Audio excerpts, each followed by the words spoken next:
ये दूसरों का मनोरंजन और अपना मनोरंजन करना बंद करो। मृत्यु नजदीक है, मनोरंजन काम नहीं आएगा। ये अपने यश की चाह भी छोड़ दो कि मेरा नाम हो जाए। ये माया की बड़ी चाल है। अरे जब शरीर ही मिट्टी में मिल जाएगा, तुम्हारा अस्तित्व ही नहीं रहेगा, तो तुम्हारा नाम का क्या। आचरण ठीक नहीं हुए तो वो नरक में होते हो, यहां लड्डू बचते हैं, वो नरक में होते हैं। यहां पिंडदान किया जाता है, यहां नाना प्रकार के मंगल बधावे उनके लिए गाए जाते हैं और वो दुख भोगते होते हैं। निज कृत कर्म भोग सुन भ्राता, अपने द्वारा किए हुए कर्मों का अवश्य भोग भोगना पड़ता है। अवश्य में भोक्तव्यम कृतम कर्म शुभाशुभम। पूरा जीवन लगा दिया, रुपया जमा करना, भोग भोगना, मनोरंजन करना, नाम कीर्ति हो जाए, बस इसके लिए प्राण समर्पित कर दिए और हाथ कुछ नहीं लगा। ये सब माया की चाल थी। इसलिए कह रहे दसों दिशाओं में तुम्हारा यश हो जाए, लोक रंजन कर लिया, सब तुम्हें बहुत प्यार करते हैं, किंतु हाय तुमने वृंदावनाधीश्वर श्यामा श्याम को नहीं प्रसन्न कर लिया, उनका यश नहीं गाया, उनका नाम जप नहीं किया किशोरी किशोर का, तो क्या किया, व्यर्थ गया तुम्हारा जीवन। ऐसे ऐसे वीर हुए कि अकेले पूरे विश्व को परास्त कर दिया। जब अर्जुन ने दसों दिशाओं पर विजय प्राप्त करके राजसूय यज्ञ का अनुष्ठान निश्चित किया, तो कर्ण ने कहा कोई बड़ी बात नहीं है, ये सेना लेकर गया था, मैं अकेले जाऊंगा और जिन जिन को परास्त किया उनको सबको परास्त करके आऊंगा। ऐसा ही किया, अकेले वीर केवल धनुष के बल से पूरे विश्व को परास्त किया। भगवान सूर्य के अंश से प्रकट हुआ, अर्जुन के समस्त भाइयों में बड़ा भाई है, कुंती नंदन कर्ण है।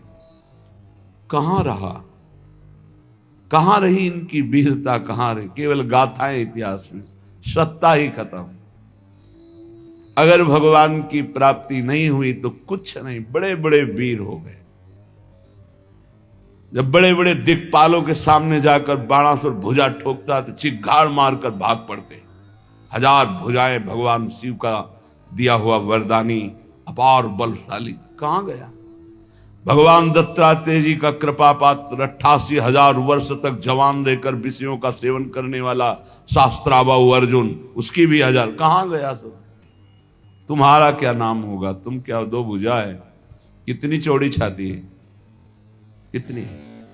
तुम ऐसे तो नहीं हो कि पत्थर में मारो तो पत्थर चकनाचूर हो जाए, एक ईंटा कस के मार दे तो मर जाओगे। ये कितना बड़ा बल है, क्या यश कमाल होगे। थोड़ा प्रोटीन वोटीन खा के ऐसे तो वो किस काम में आएंगे। काम को परास्त कर पाओगे इससे, क्रोध को, लोभ को, मोह को, तो जाना तो नरक ही पड़ेगा। यमराज के सामने थोड़ी वह बाटी दिखाओगे। नाम जप करो, अगर भगवान नाम जप करते हुए शरीर स्वस्थ रखो, समाज की, राष्ट्र की सेवा करो, तो धन्य है तुम्हारा शरीर पुष्ट होना। और केवल फोटो में, वीडियो में आ गए, थोड़ा चार लोग वाह वाह कर दिए, न नाम जपा, न भगवान का आश्रय लिया, न जीवों पर दया की, राक्षस बन करके मांस खा के अपने मांस को बढ़ाकर फोटो खिंचवा लिए। वो फोटो भी नष्ट होगी और जो खिंचवाया वो शरीर भी नष्ट होगा, और जो पाप किए वो दुर्गति नरक में भोगनी पड़ेगी। अब इस अध्यात्म को, इस सत्य को सुनना कौन पसंद करेगा। होश में हो जाओ, अभी होश में। अंतिम निर्णय में, फाइनल में जब पहुंचोगे तो किसी काम के नहीं रहोगे। तुम्हारा क्या शरीर है, बता रहे हैं, जो जाकर भुजा ठोक देते थे तो लोग के लोग खाली हो जाते थे। उस रावण की खोपड़ी में पैर मारते थे बंदर, जैसे फुटबॉल पे मारते हैं। मंदोदरी देख कर कह रही थी, ओहो, प्रीतम समझाती थी कि ये सच्चिदानंद भगवान श्री राम है, भजन कर लो, इनका विरोध मत करो। लेकिन नहीं माने तो राम विमुख असहाल तुम्हारा। ये तुम्हारा हाल जो हो रहा है ना, ये राम विमुख होने के कारण, राम विमुख असहाल तुम्हारा, रहा न को कुल रोवनिहारा।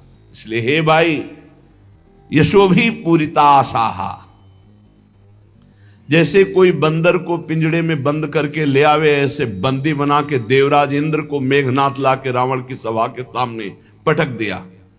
ऐसे बलवानों के द्वारा पूजित था रावण। अगर बराबर जगा रहे तो आहार ही न पूर्ण हो पावे, ऐसा कुंभकर्ण भाई आहार में खा जाए सबको, अगर बराबर जगता रहे। नरान तक देवान तक ऐसी सभा के प्रवेश करने में दिक्पाल देवता कांपते थे। हनुमान जी ने देखा है महिमा उसकी। जिस समय सभा में ले गए तो कर जोरे सुर दिसिप विनीता भ्रकुट बिलोकत सकल सभीता, वहां सिंहवत राम भक्त की गर्जना, जय श्री राम। कोई डर नहीं, कोई हाथ जोड़ना नहीं, कोई समझाना, होश में हो जा। ये भगवान का बल, उसी बल से बलवान होकर वो उन्हीं बल समुद्र का अपमान कर रहा था। उसके अंदर जो बल था भगवान का ही बल था, जीव समझ नहीं पाता। इसलिए बल का अभिमान, धन का अभिमान, ज्ञान का अभिमान, विद्वता का, कई तरह के, ये सब व्यर्थ है। किस बात का अभिमान?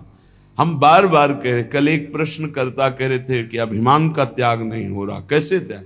एक रोम गिर जाए तो आप उसे उठा के लगा नहीं सकते हो। तुम क्या कर सकते हो? अपना बुरा कर सकते हो। अगर भला हो रहा है तो संत, सदगुरुदेव, शास्त्र, भगवान, इनकी कृपा से हो रहा है।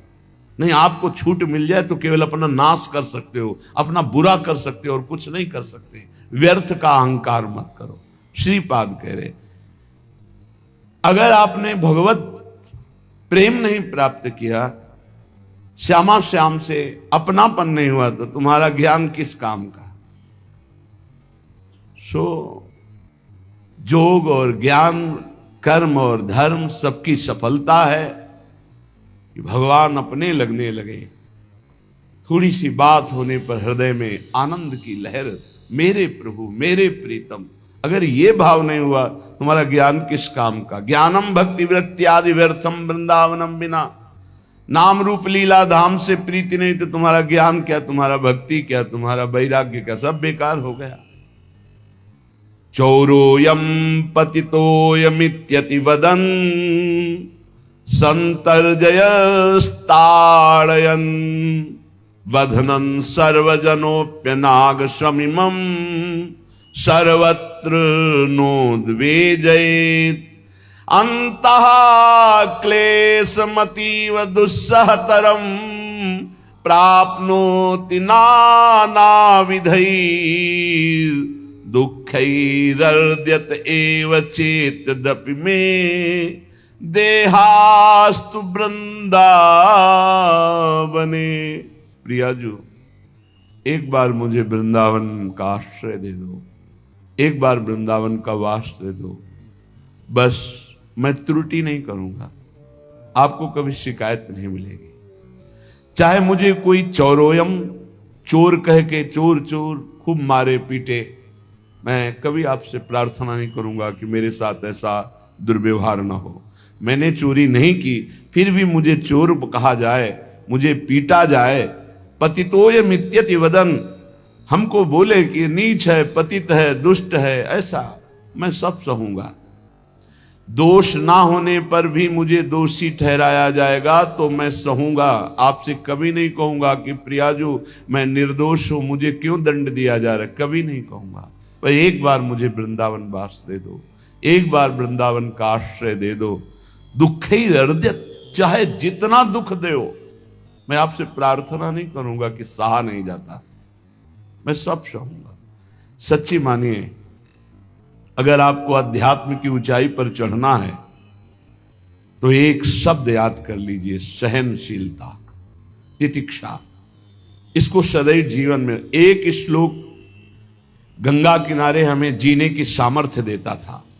जब कभी हमें प्रतिकूलता, दुख प्राय मिलते ही थे तो ये श्लोक, यम ही न व्यथ्यन्ते ते पुरुषम पुरुषर्षभ सम दुखा सुखाधीरम स्व अमृतत्वाय कल्पते। वो अमृत पद का अधिकारी हो जाता है जो आए हुए सारी व्यथाओं को, दुखों को मौन होकर सह लेता है, वो भगवान को प्राप्त होता है। जहां कोई कष्ट होता, बस यम ही न व्यथ्यन्ते ते, पुरुषम पुरुषर्षभ सम दुखा सुखाधीरम स्वमृतत्वाय कल्पते। हमें सहना है, हमें भगवत प्राप्ति करनी। अरे छोड़ो, इसने मारा, इसका कर्म जाने, सहो, चलो आगे, चलो आगे बढ़ो।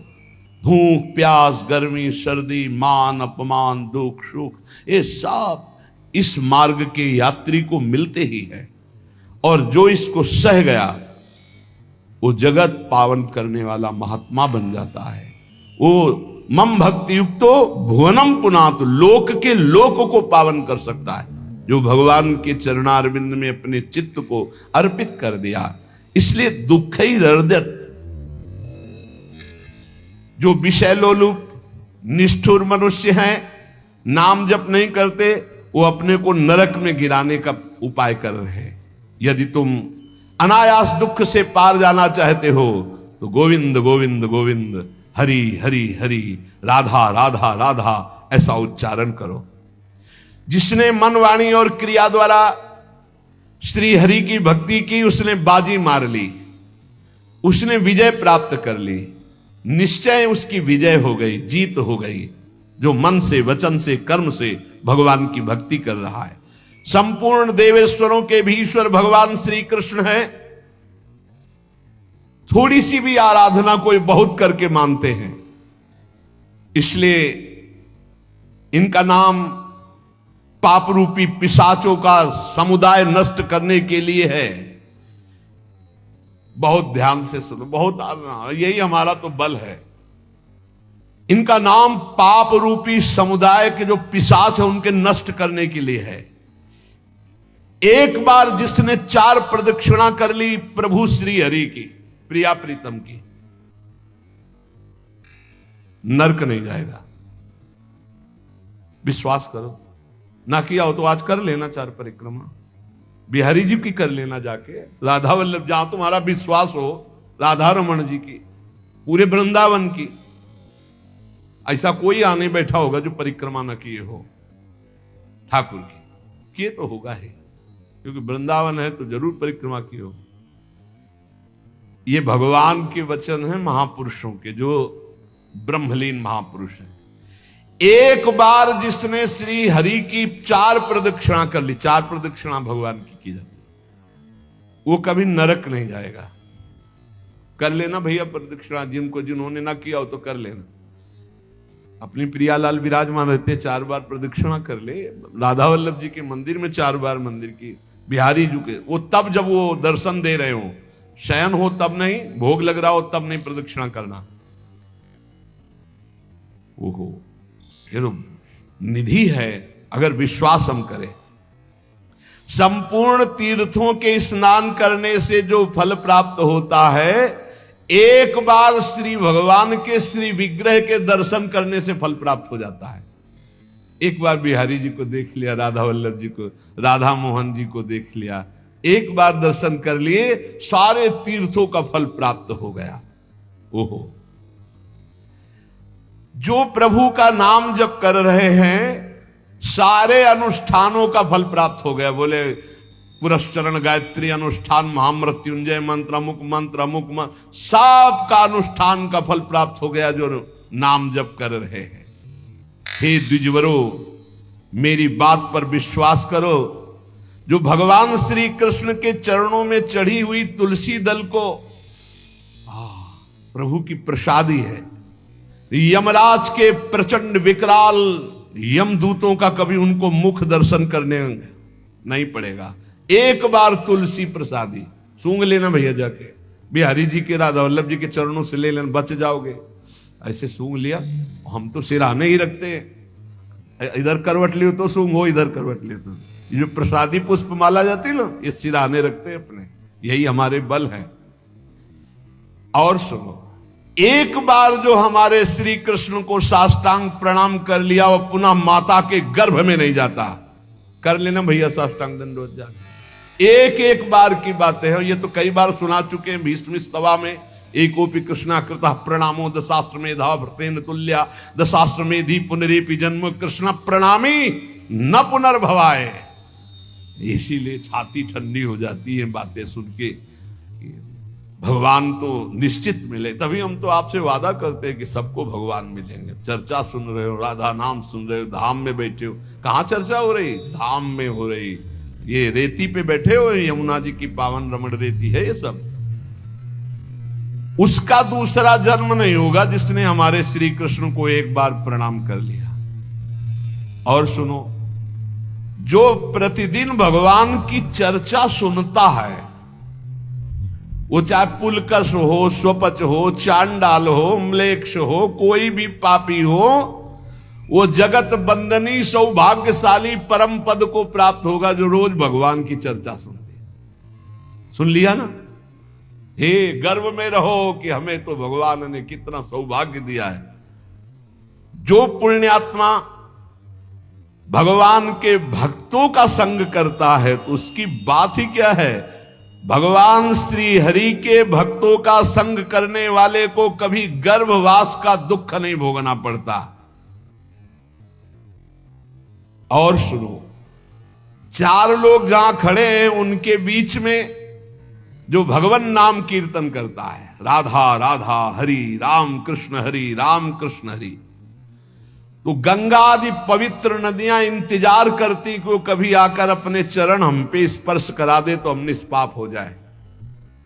ओहो, वो समस्त संसार को पावन करने वाला भक्त होता है जो समाज में नाम कीर्तन करता है, दिखावे के लिए नहीं, भगवत यश के लिए। हम भगवान का यश सबके कानों में सुना रहे हैं जिससे सबका मंगल हो। जो भगवान का नाम कीर्तन करता है उसका दर्शन, उसका स्पर्श, उससे वार्तालाप करने से ब्रह्म हत्या जैसे पापों से मुक्ति मिल जाती है।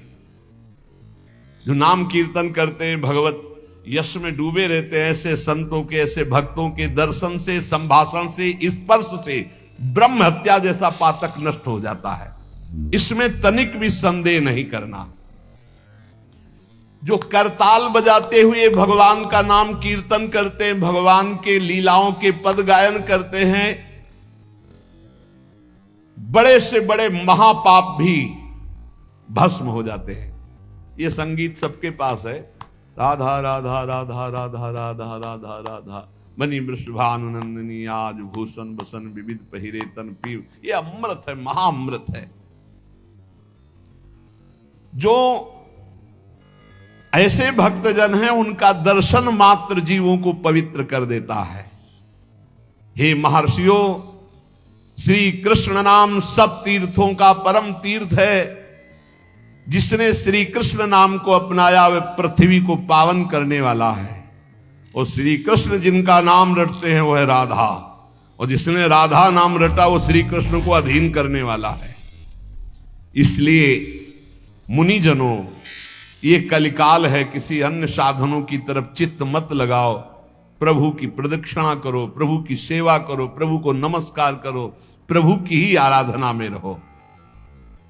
जो थोड़ी सी भी पूजन की वस्तु प्रभु श्री कृष्ण को प्रेम से समर्पित करता है वो तीनों लोकों का स्वामी हो जाता है। भगवान महेश्वर अपने एक ही भाव को प्रदान करते हैं, वो भगवान के सायुज्य मोक्ष को प्राप्त होता है। जैसा भगवान का वैभव ऐसा उसका वैभव। जो पुनर्जन्म संसार में ना चाहता हो, वो अविनाशी परमात्मा जिनका चरणामृत महादेव जी भी अपने मस्तक पर धारण करते हैं, उन श्री कृष्ण को जो पुकारता रहता है, स्मरण करता रहता है, उसका पुनर्जन्म नहीं होता। इसीलिए भगवन नाम सर्वोपरि महिमा से गरज रहा है। पतितः स्खलिताश्चारतः छुत्वा वा विवशो ब्रुवन् हरेनम इत्युच्चैर्मुच्यते सर्वपातकम्। गिरते समय, फिसलते समय, दुख आते समय, छींकते समय ऊंचे स्वर से बोल उठे हरे नमः, श्री हरे नमः, बोले सब पापों से मुक्त हो जाता है। कितना बढ़िया भगवान के नाम की ना रुपया लगता है, ना पवित्रता की बात है, बस नाम जपे जाओ, आनंद ही आनंद है। 10 नामापराध से थोड़ा बच के, 10 नामापराध जो पीछे चर्चा हुई, सुन रहे हो तो इसको धारण करो।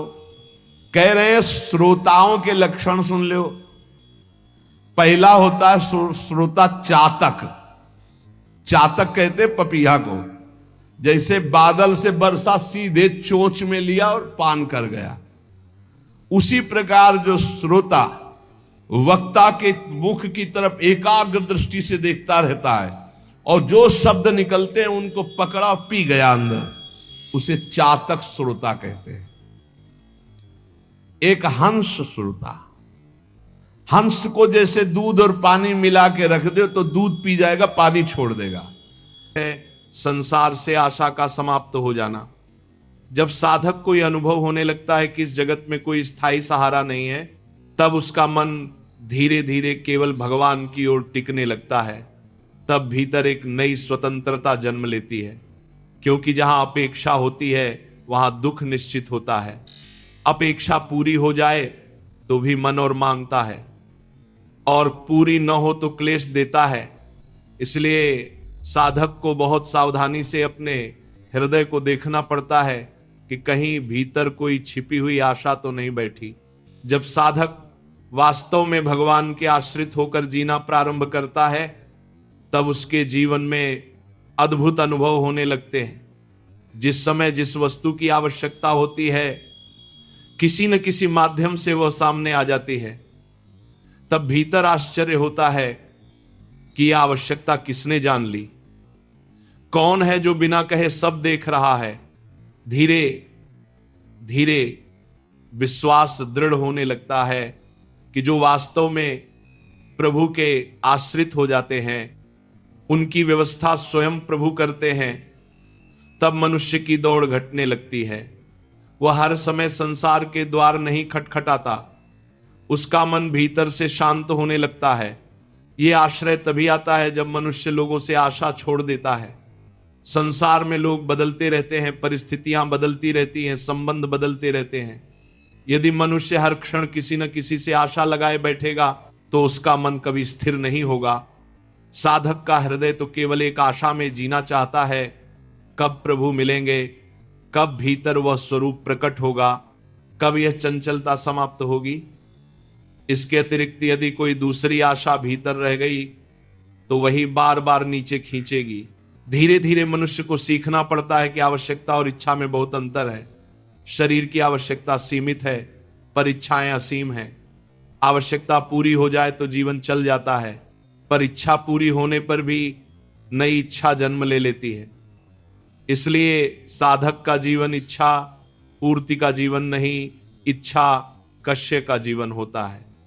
जितनी इच्छाएं शांत होती जाती हैं, उतना भीतर आनंद प्रकट होने लगता है, क्योंकि आनंद वस्तुओं में नहीं, इच्छाओं के शांत हो जाने में छिपा हुआ है। जब कोई इच्छा नहीं रहती तब हृदय हल्का हो जाता है, तब छोटी छोटी बातों में भी भीतर शांति बनी रहती है। तब मनुष्य को विशेष वस्तुओं की आवश्यकता नहीं रहती। संसार जिन चीजों को बहुत बड़ा सुख मानता है, साधक उन्हें देखकर भी भीतर से निर्लिप्त रह सकता है, क्योंकि उसका मन किसी और रस को खोज रहा होता है। उसे वह रस चाहिए जो नाम में है, स्मरण में है, भगवत निकटता में है। उसके सामने संसार के सारे आकर्षण फीके पड़ने लगते हैं। इसीलिए साधक के जीवन में आहार तक का भी संयम आवश्यक बताया गया, क्योंकि जिह्वा केवल स्वाद नहीं मांगती, वह मन को भी अपनी दिशा में ले जाती है। यदि स्वाद की वृत्ति बढ़ गई तो साधना कठिन हो जाएगी। धीरे धीरे भोजन भी उतना ही होना चाहिए जितना साधना के लिए उचित हो, इतना कि शरीर स्वस्थ रहे, पर इतना नहीं कि जड़ता बढ़ जाए, इतना कि आसन में बैठने में कठिनाई न हो, नाम में मन टिक सके। कुछ साधक अपने आहार तक को माप कर रखते थे, क्योंकि वे जानते थे कि यदि जिह्वा को खुली छूट दे दी तो वह मन को नीचे खींच ले जाएगा। संसार में लोग बार बार स्वाद बदलना चाहते हैं, पर साधना में मनुष्य स्वादों का दास नहीं रहना चाहता।